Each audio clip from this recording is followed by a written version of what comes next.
अब हम देखते हैं कि सेल को जब एक्सटर्नल सर्किट में कनेक्ट किया जाएगा तो करंट है ना, करंट कितनी आएगी, करंट की क्या क्या कंडीशंस रहेंगी, मिनिमम और मैक्सिमम करंट की, पावर कंजम्पशन कितना आएगा, टर्मिनल वोल्टेज कितना आएगा, और ये सब लोड रेजिस्टेंस के साथ में इनका वेरिएशन कितना आएगा। तो नीट और जेईई में बहुत सारे क्वेश्चंस पर पास्ट एग्जाम्स में आ चुके हैं, तो आप जरा ध्यान से देखिएगा ऐसे।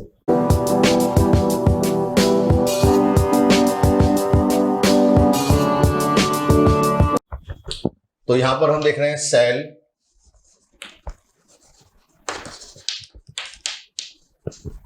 With external resistance.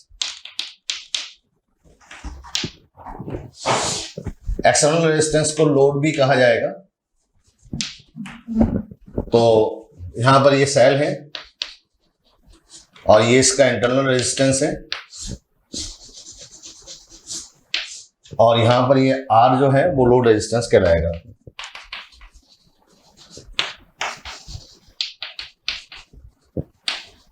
Load resistance हमारे हाथ में होगा कि इसकी वैल्यू हम कितनी रखें, इसलिए ये एक वेरिएबल क्वांटिटी है, जबकि जब सेल हमने एक ले लिया है तो उसका ईएमएफ और उसका इंटरनल रेजिस्टेंस तो कांस्टेंट हो गया है, ठीक है ना। तो सबसे पहली जो बात आती है यहाँ पर, सबसे फर्स्ट क्वांटिटी वो है करंट।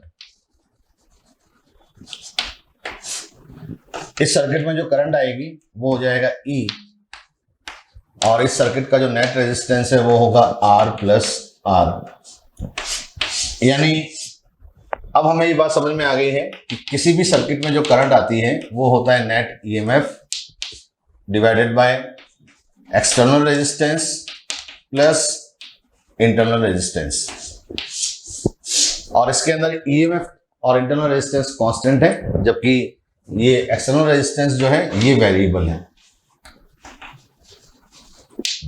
तो अब हम कंडीशन देखें कि करंट का मिनिमम और मैक्सिमम होगी। तो अगर इस कैपिटल R यानी कि एक्सटर्नल रेजिस्टेंस की वैल्यू आप 0 कर दें, या फिर इस एक्सटर्नल रेजिस्टेंस की वैल्यू इंटरनल रेजिस्टेंस से बहुत ही कम हो जाए, तब ये करंट बन जाएगी E बाय R। अब क्योंकि E भी कांस्टेंट है और R भी कांस्टेंट है, तो ये कांस्टेंट और मैक्सिमम करंट होगी। यानी कि अगर आपसे कोई बोलता है कि सर्किट के अंदर कब करंट मैक्सिमम या फिर कांस्टेंट होती है, तो आप बोलेंगे in two cases when load resistance is 0 और load resistance is very very small as compare to internal resistance, जो जनरली होता नहीं है क्योंकि लोड रेजिस्टेंस इंटरनल रेजिस्टेंस से जनरली ज्यादा ही होता है। लेकिन हम ये बोल रहे हैं स्पेशल केस में कि अगर वो लोड रेजिस्टेंस बहुत कम है तो करंट मैक्सिमम हो जाएगी। अब देखिए आप I equal to E by R plus R में अगर ये R की वैल्यू बहुत ही ज्यादा हो जाए किससे, इंटरनल रेजिस्टेंस से, तब ये करंट बन जाएगा यहां पर E बाय, और अब ये करंट इस लोड रेजिस्टेंस के इनवर्सली प्रोपोर्शनल हो जाएगी।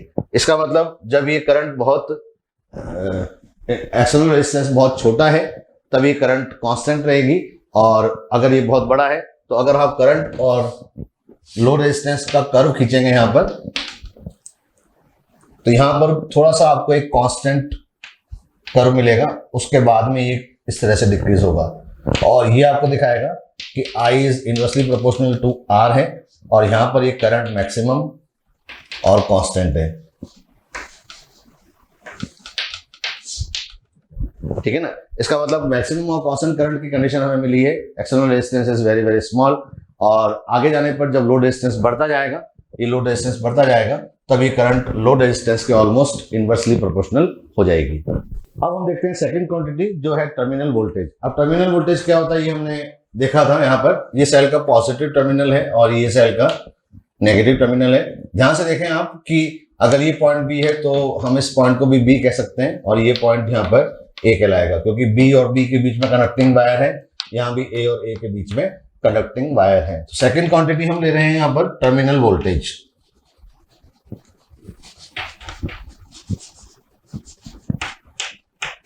और टर्मिनल वोल्टेज क्या होता है, पॉजिटिव टर्मिनल का वोल्टेज माइनस नेगेटिव टर्मिनल का वोल्टेज का डिफरेंस, ठीक है ना।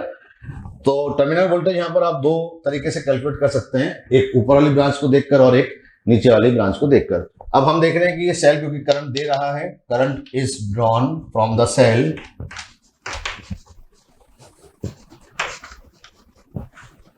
जब कभी लोड रेजिस्टेंस लगा होगा तो सेल करंट देगा ही देगा। इसका मतलब उस हिसाब से अगर हम टर्मिनल वोल्टेज देखें यहां पर तो ये हो जाएगा E माइनस IR। तो टर्मिनल वोल्टेज का एक फॉर्मूला तो बन गया यहां पर E माइनस IR क्योंकि सेल डिस्चार्ज हो रहा है। और दूसरा अगर आप लोअर ब्रांच को देखोगे यहां पर, लोअर ब्रांच को देखोगे यहाँ पर तो टर्मिनल वोल्टेज यहां पर क्योंकि VA माइनस VB है तो आप चाहो तो उसको I इंटू R भी बोल सकते हो। तो ये बहुत इंपॉर्टेंट रिलेशन आ गया यहाँ पर। Terminal voltage according to the cell when it is in discharge condition, terminal voltage is given by E minus IR where R is internal resistance, but terminal voltage can also be determined with the help of load resistance. In that case terminal voltage will be I into load resistance, I into load, और ये दोनों ही term बराबर हैं।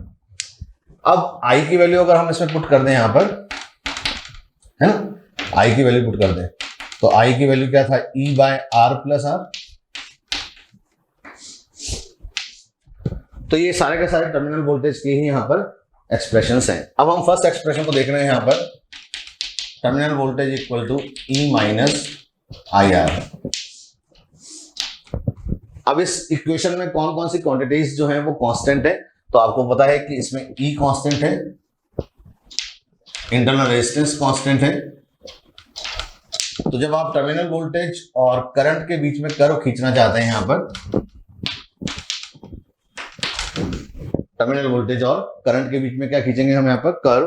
तो इसको मैंने y axis पर लिया है और इसको मैंने x एक्सिस पे लिया है, तो ये बन जाएगा m और ये बन जाएगा c, यानी माइनस mx प्लस c। तो y इक्वल टू बन जाएगी इक्वेशन मेरे पास में minus mx plus c। y equal to minus mx plus c is the equation of straight line with positive intercept and negative slope. तो अगर आप इस लाइन का स्लोप देखते हो यहाँ पर तो ये जो एंगल आएगा tan अल्फा ये इंटरनल रेजिस्टेंस के बराबर होगा।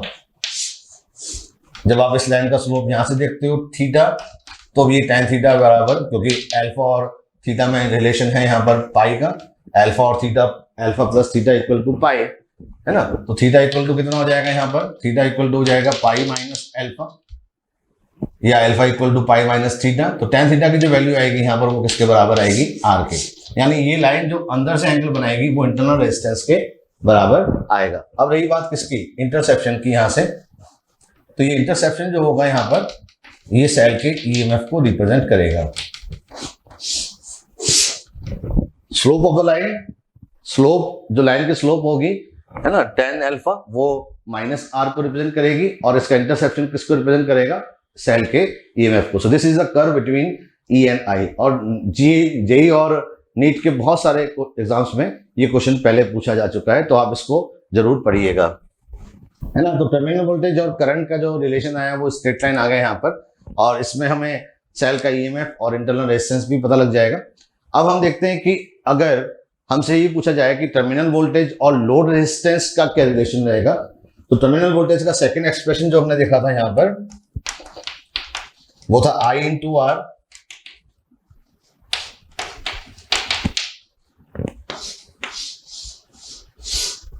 तो अब हम यहां पर कर्व देखते हैं टर्मिनल वोल्टेज और लोड रेजिस्टेंस के बीच, क्योंकि लोड रेजिस्टेंस तो वेरिएबल है और वो चेंज होता जाएगा, ठीक है ना। तो इक्वेशन हमारे सामने यहां पर ये है ही। तो पहला केस लेते हैं हम, when R is very very less than small r और R इज ऑलमोस्ट 0। जब ये लोड रेजिस्टेंस, क्योंकि वेरिएबल तो लोड रेजिस्टेंस ही है यहाँ पर, तो जब ये कंडीशन आप रखोगे, R की जगह 0 रखोगे यहाँ पर, या यहाँ पर R की जगह 0 रखोगे, तो ये वैल्यू कितनी बन जाएगी, 0।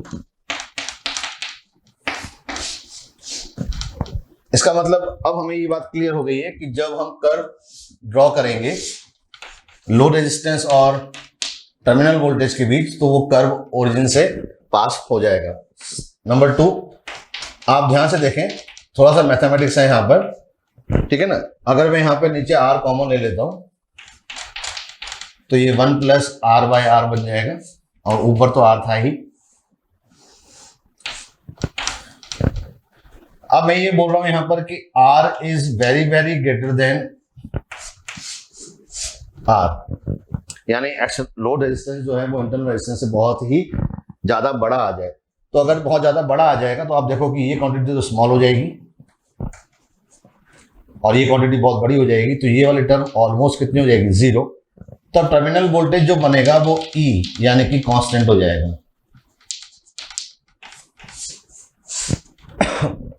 यानी उस केस में जब लोड रेजिस्टेंस बहुत ही बड़ा है as compare to internal resistance, उसकी वैल्यू बहुत ज्यादा है, तो टर्मिनल वोल्टेज की वैल्यू कांस्टेंट हो गई ऑलमोस्ट E के आसपास। तो इसका मतलब ये कर्व अब E से आगे नहीं जाएगा।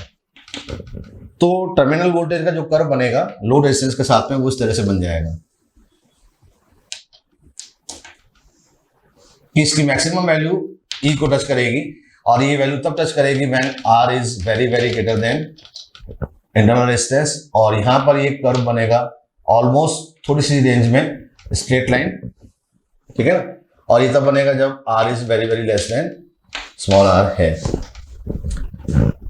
तो इस तरह से ये टर्मिनल वोल्टेज और लोड रेजिस्टेंस के बीच में कर्व बनेगा। ये कर्व भी बहुत इंपॉर्टेंट है और पुराने एग्जाम्स में पूछा जा चुका है। आई होप कि आपको ये क्वांटिटीज और कर्व समझ में आ रहे हैं और बिल्कुल इजी मेथड से हम समझ भी रहे हैं। कर्व का शेप किस कंडीशन में कैसा आता है ये हम सीख रहे हैं।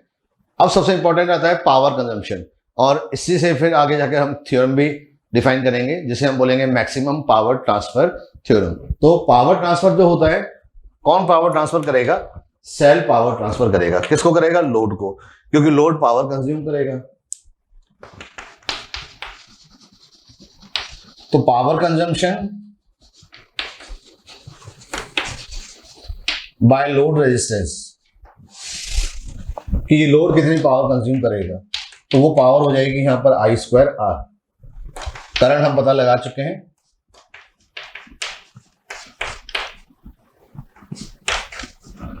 ये कंडीशन आ गई है हमारे पास में पावर की।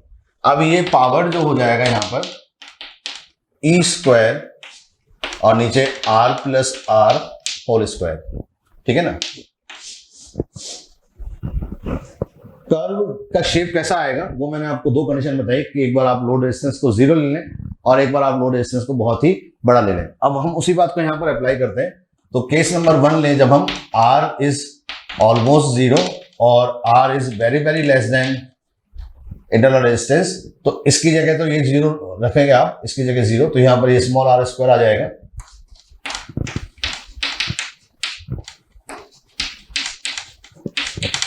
लेकिन R की जगह जब आप 0 पुट करोगे तो पावर 0 आ जाएगी।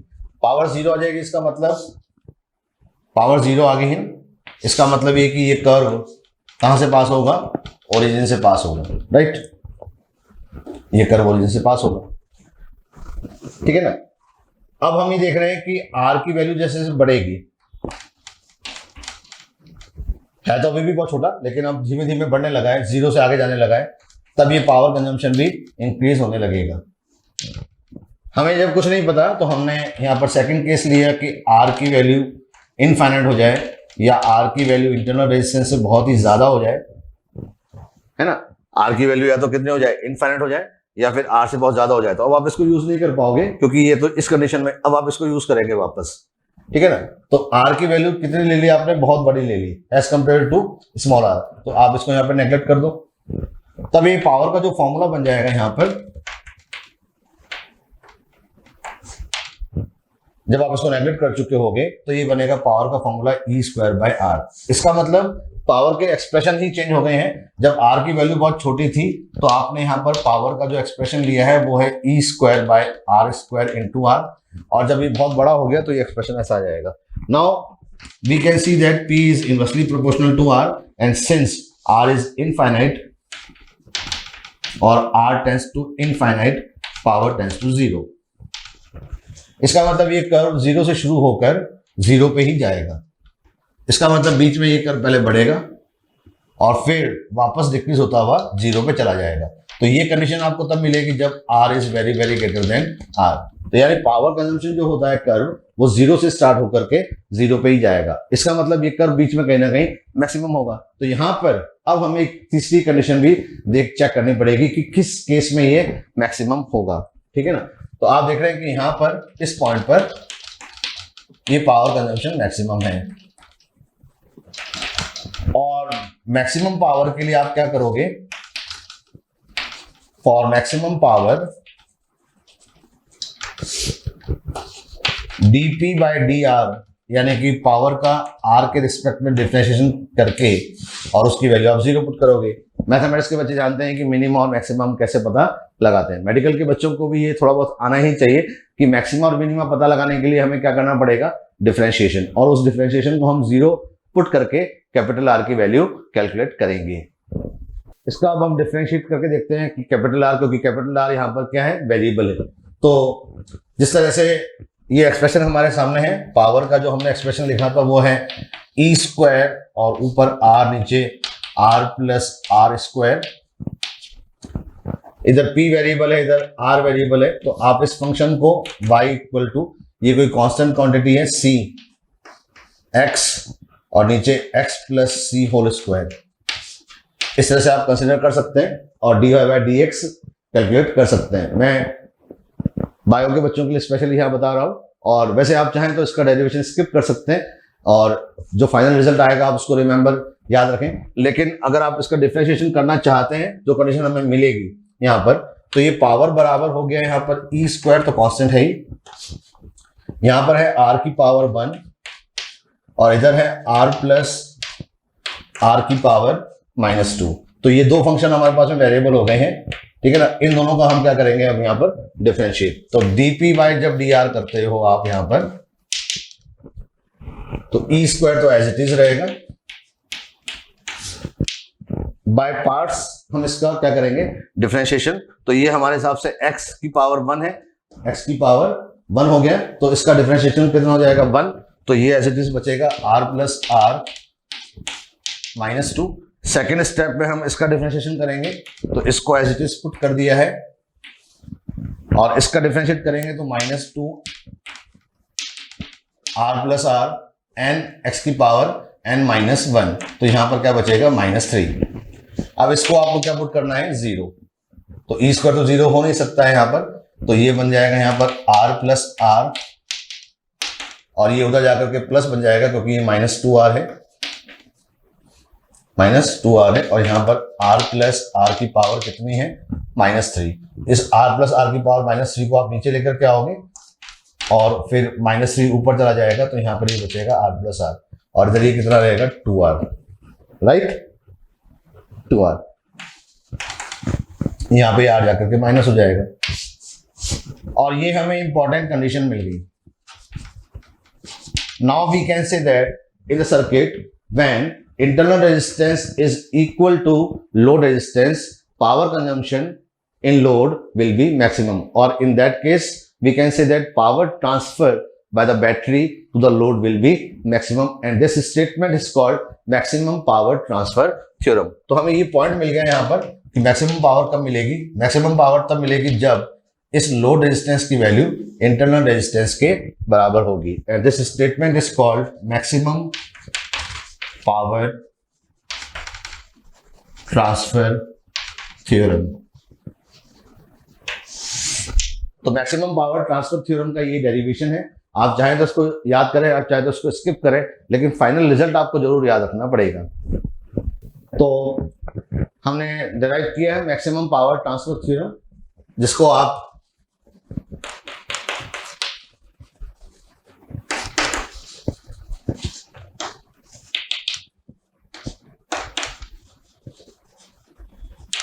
याद भी करेंगे कि in any circuit when external resistance or load resistance is equal to internal resistance,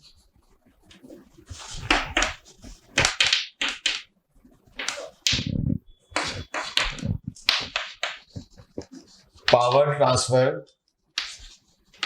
to the load will be maximum।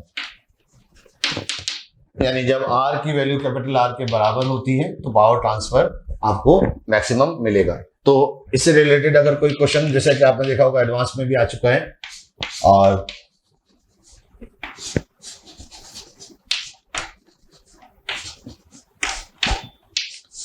मान लीजिए क्वेश्चन आपके सामने आता है कि ये 10 वोल्ट की बैटरी है और ये 2 ओम है और ये R रेजिस्टेंस यहाँ पे लगे हैं। क्वेश्चन ये आता है कि find out the value of R, find out the value of R so that power consumption will be maximum.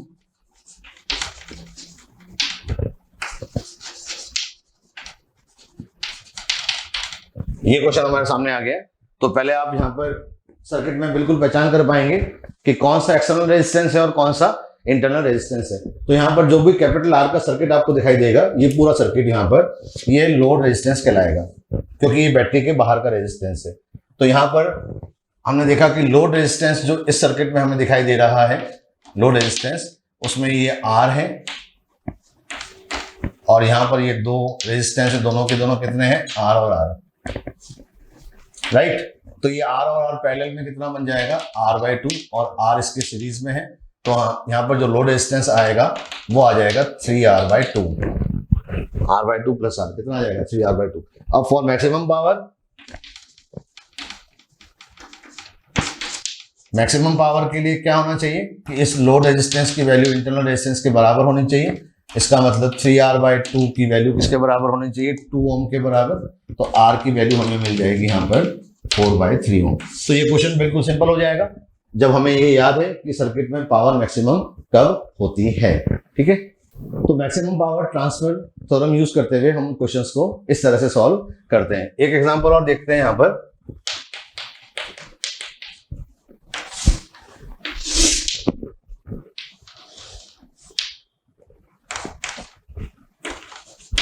The curve between power and external load resistance आपको दे रखा है यहाँ पर, और ये आपको पता ही है कि इंटरनल रेजिस्टेंस के बराबर होने पर पावर मैक्सिमम होती है। क्वेश्चन में हमसे ये कहा गया है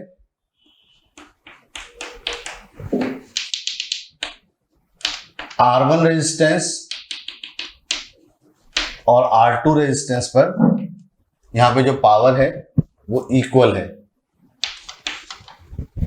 पावर इक्वल है, ठीक है ना। और क्वेश्चन है what will be the relation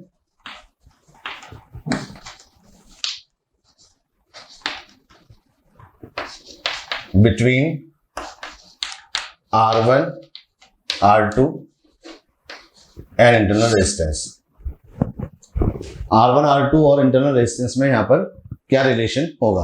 R1, R2, अब आपको दिख रहा है कि इन दोनों रेजिस्टेंस पर ये एक्सटर्नल रेजिस्टेंस की वैल्यूज हैं और इन पर पावर कंजम्पशन हमें क्या दे रखा है, इक्वल। यूनिक रेजिस्टेंस वो होता है जब इंटरनल रेजिस्टेंस के बराबर हो, तब पावर आपको यूनिक मिलेगी।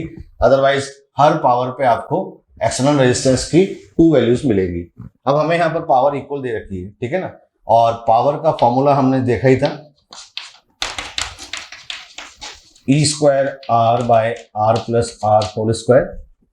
तो R1 और R2 के लिए आप जब पावर को इक्वेट करेंगे तो ये हो जाएगा E² R1 + R whole square, E² R2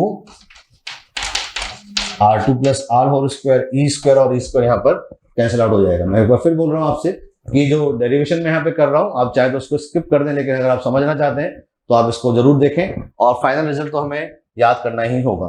ठीक है, तो R+, अब हम इसको ट्रांसफर कर देते हैं यहाँ पर। तो ये R1 + R2 + R, ये इधर आ गए। तो यहाँ पर क्या बचेगा हमारे पास में, R1/R2। तो ये हो जाएगा R1 + R, R2 + R, √R1/√R2। अब आप इसको वापस क्रॉस मल्टीप्लाई करेंगे तो ये हो जाएगा R√R2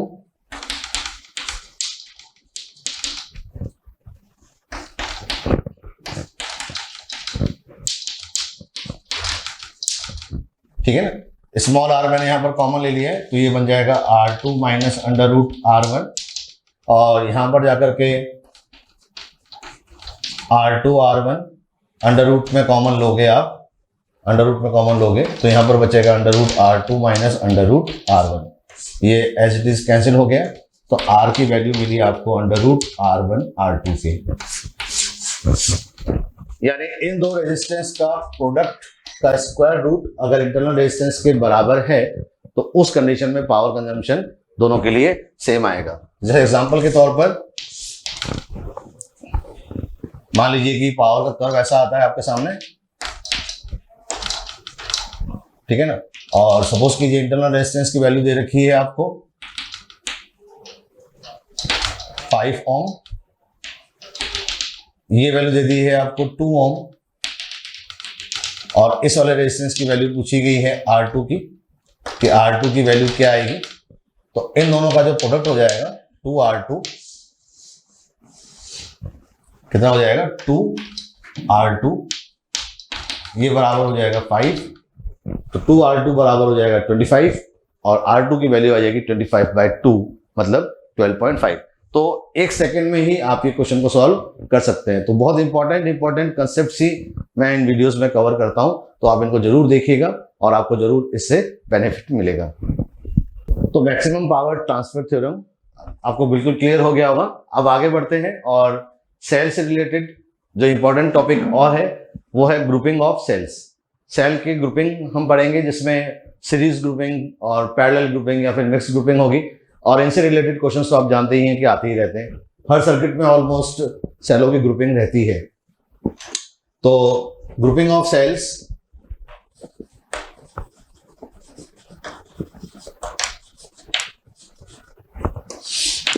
सबसे पहले हम देख रहे हैं यहां पर सीरीज ग्रुपिंग।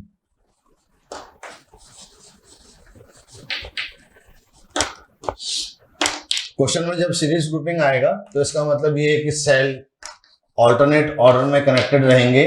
एक सेल का पॉजिटिव दूसरे सेल के नेगेटिव टर्मिनल से कनेक्ट रहेगा। E1 R1, E2 R2, E3 R3 इस तरह से सेल होंगे, और 3 से ज्यादा भी हो सकते हैं। और लास्ट में यहां पर फाइनली एक्सटर्नल रेजिस्टेंस यानी कि लोड रेजिस्टेंस कनेक्टेड रहेगा। तो इस तरह का जो सर्किट होगा वो कहलाएगा pure series grouping.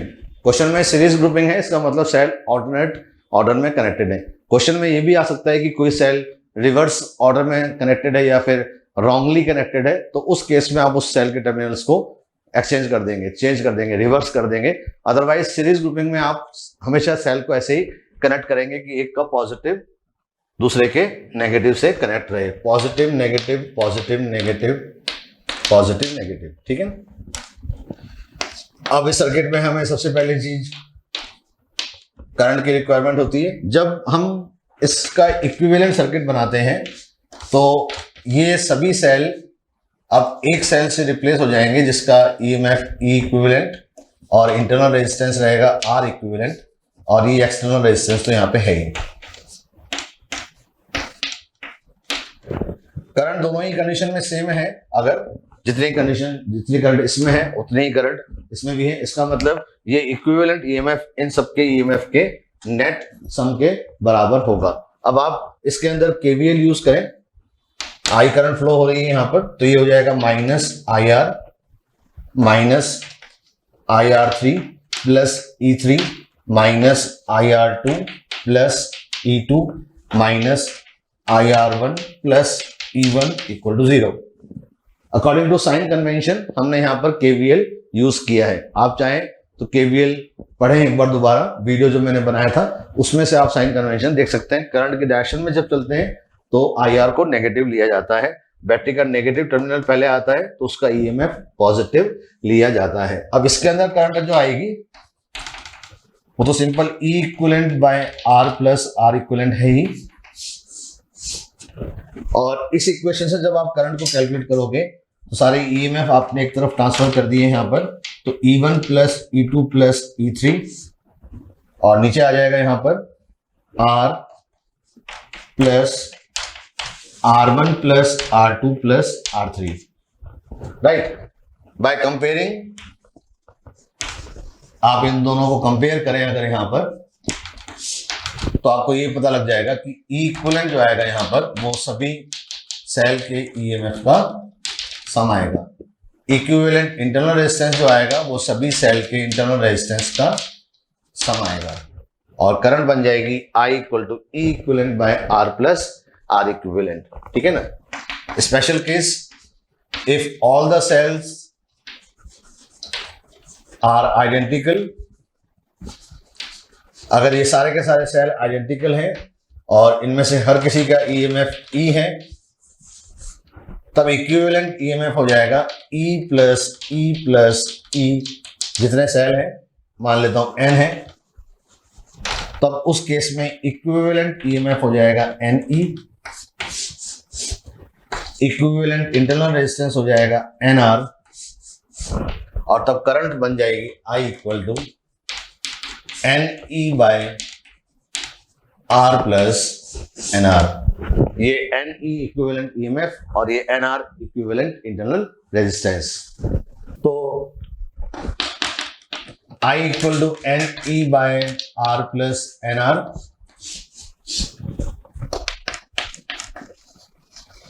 Special conditions तो वही हैं जो हमने पहले पढ़ी थी यहां पर, क्योंकि हमने जब करंट पढ़ा था तो I equal to E by are plus R पढ़ लिया था।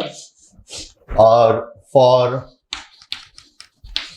कांस्टेंट एंड मैक्सिमम करंट, अगर कांस्टेंट और मैक्सिमम करंट की बात की थी हमने, तो हमने ये बताया था कि R must be very very less than internal resistance, तो यहाँ पर R should be very very less than NR, और जब ये R बहुत छोटा हो जाएगा तब ये मैक्सिमम करंट जो आएगी यहाँ पर NE बाय NR के हिसाब से E बाय R ही आ जाएगी, है ना। जब ये बहुत छोटा हो जाएगा तो इसको नेगलेक्ट कर देंगे हम, तो ये NE, तो इसका मतलब ये करंट तो इक्वल है ऑफ मैक्सिमम करंट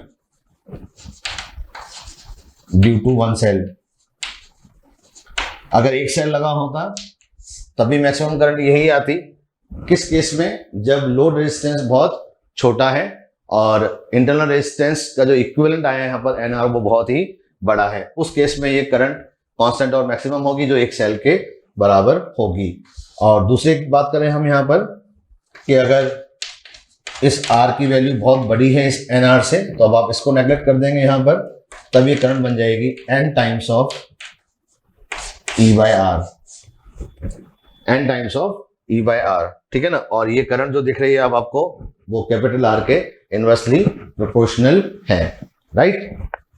अब यहाँ पे ध्यान से देखें हम, I equal to N E by are plus N R में, अगर क्वेश्चन में ये बोला जाता है कि curve between I and N, I और N में क्या कर्व आएगा? जब आपने R को भी कांस्टेंट रख लिया है, यानी लोड रेजिस्टेंस को आपने क्या रख लिया है? कांस्टेंट। तो अब मुझे इसको सॉल्व करने के लिए मैंने ऊपर N कॉमन ले लिया,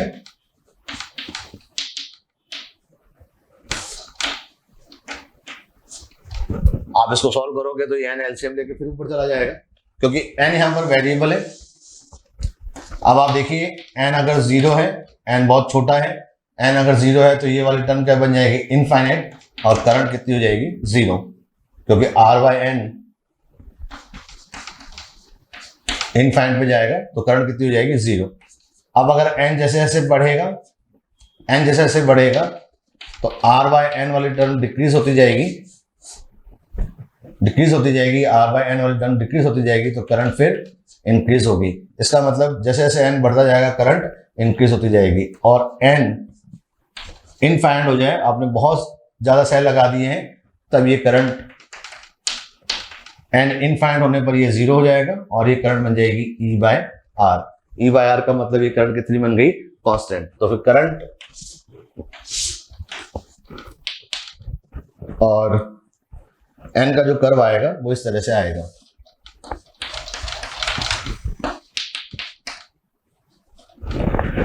क्योंकि जब आपने देखा कि अगर आपने इनफाइनाइट सेल लगा दिए हैं यहाँ पर, ये सेल इनफाइनाइट मतलब बहुत ज्यादा संख्या में है, तो इसका मतलब लोड रेजिस्टेंस अपने आप ही कम हो जाएगा, है ना। कांस्टेंट हमने लिया ही, तो लोड रेजिस्टेंस की वैल्यू हमें कम दिखना शुरू हो जाएगी, और तब ये करंट कांस्टेंट हो जाएगी, मैक्सिमम हो जाएगी कितनी? E by R। So this is the curve between number of cells and current. तो अब हम देखते हैं पैरेलल लूपिंग, है ना।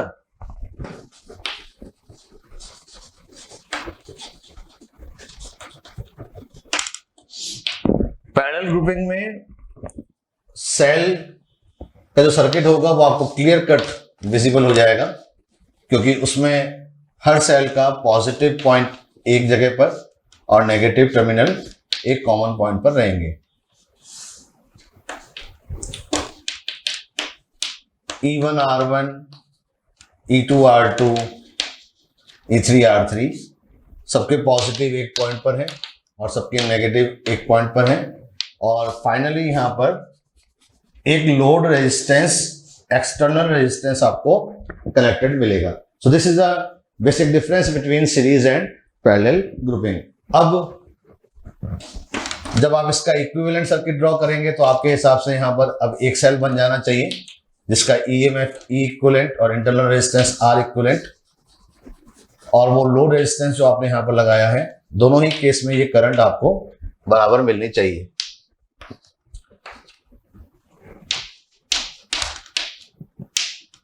अलग अलग सेल में यहां पर करंट अलग अलग आएगी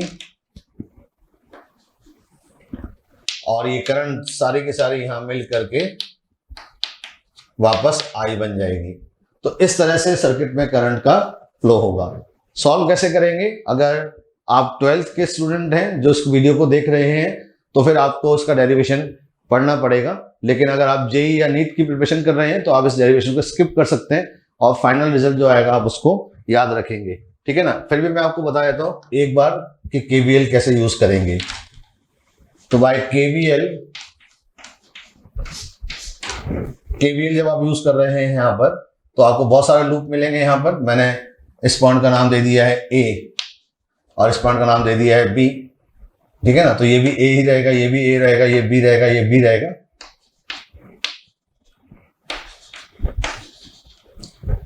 एक बार आप ए से बी ऊपर होते हुए आते हैं यहां पर, तो इस इक्वेशन को आप लिखोगे -IR, करंट की डायरेक्शन में चल रहे हैं, ऊपर गए फिर यहां चले गए हम, तो ये हो जाएगा -I1 R1 और plus E1 equal to 0।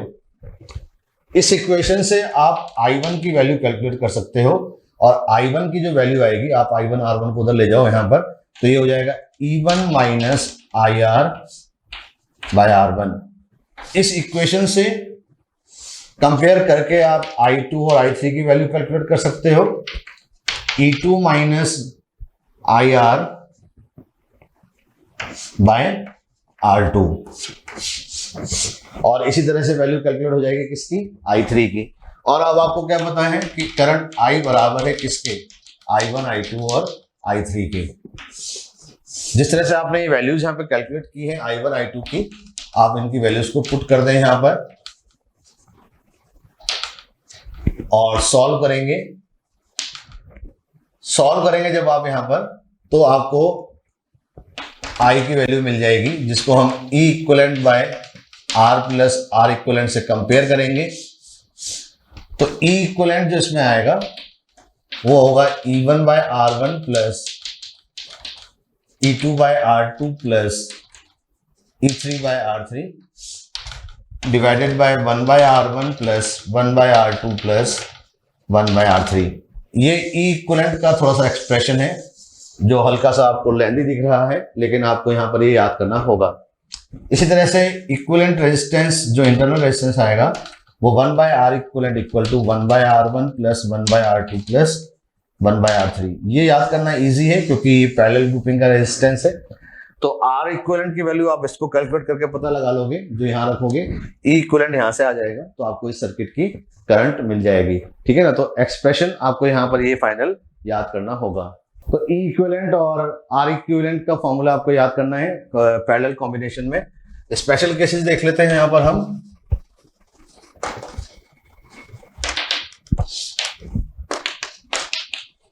For n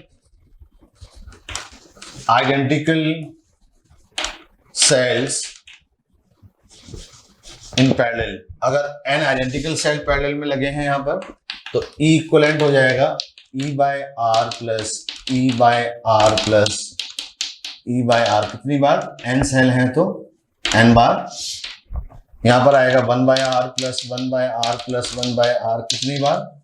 n बार। आप इसको सॉल्व करोगे तो E मिलेगा। बहुत इंपॉर्टेंट रिजल्ट है, कि आइडेंटिकल सेल का ईएमएफ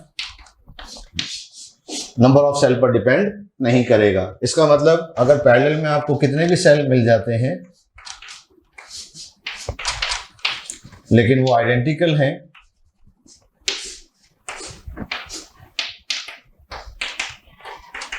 तो इक्विवेलेंट ईएमएफ एक सेल के बराबर ही होगा। लेकिन जब आप इंटरनल रेजिस्टेंस कैलकुलेट करोगे 1/R equivalent equal to 1/R plus 1/R plus 1/R, तो इक्विवेलेंट रेजिस्टेंस जो आएगा वो R/N हो जाएगा। यानी आपको एक सेल मिलेगा इन सबसे जिसका ईएमएफ तो E ही है लेकिन इक्विवेलेंट रेजिस्टेंस डिक्रीज हो गया। तो जब कभी आपको सेल का इक्विवेलेंट रेजिस्टेंस डिक्रीज करना हो तो आप हमेशा उसको पैरेलल कॉम्बिनेशन में कनेक्ट करें। तो उस केस में करंट बन जाएगा यहाँ पर E equivalent by R plus R equivalent लें हम, तो सेल का ईएमएफ E है और यहाँ पर R प्लस R/N आ गया है।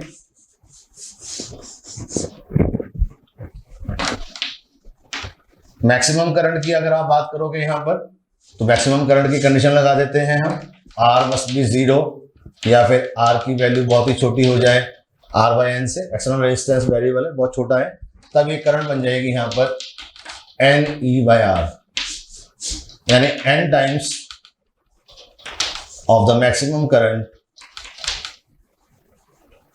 ऑफ वन सेल, यानी एक सेल जितनी करंट देता है उसकी कितनी हो गई N टाइम्स, ठीक है ना। और अगर R की वैल्यू बहुत ही बड़ी है, ये बहुत बड़ी है, तब ये करंट I इक्वल टू कितना बन जाएगा E/R। Now this current is inversely proportional to R, ये तो होता ही है जनरली, ठीक है ना। तो इस तरह से हम इन बातों को याद कर सकते हैं, सीख सकते हैं, ये फॉर्मूला आपको यहाँ पर इंपॉर्टेंट है। अब आगे देखते हैं हम कर्व लें between I and N, I और N के बीच में कर्व कैसा आएगा मैं यहाँ पे आपको जल्दी जल्दी बता दूं क्योंकि ये कर्व तो अब हमें बनाना आ गया है यहाँ पर। तो अगर ये इक्वेशन है N की वैल्यू 0 है,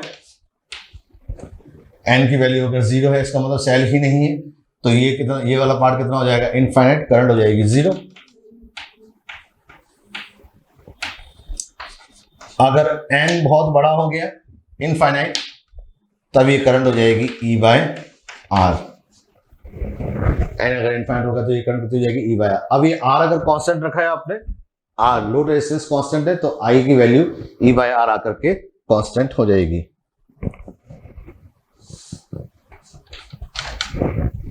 ठीक है ना। और ये N की वैल्यू किस पर, इनफाइनाइट होने पर, जैसे जैसे N की वैल्यू बढ़ती जाएगी, N की वैल्यू बढ़ती जाएगी तो R/N की वैल्यू कम होती जाएगी तो करंट बढ़ने लगेगी। तो ये कर्व बिल्कुल वैसा ही आया जैसा हमने अभी पढ़ा था। तो इस तरह से आप इक्वेशन और इक्वेशन से कर्व बना सकते हैं। बनाना मैंने आपको सिखा दिया है तो कोई जरूरत नहीं कि आप इसको रटें, लेकिन एक्सप्रेशंस आपको याद ही करने होंगे, ठीक है।